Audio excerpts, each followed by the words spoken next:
تسلل أحد عناصر لواء النصرة لإلقاء القنابل على دشم للقناص في البحوث العلمية. وهي دشمة القناص. الله أكبر. اللهم سدد رميهم.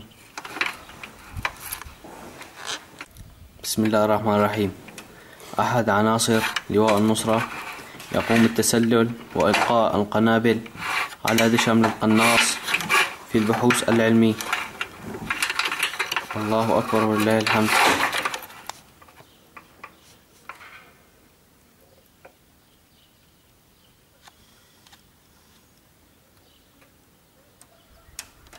الله أكبر.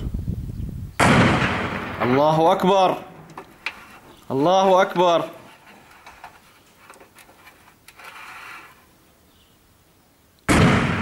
الله أكبر. الله أكبر. إصابات محققة. الله أكبر. الله أكبر. الله محيي أصلك أبو محمد.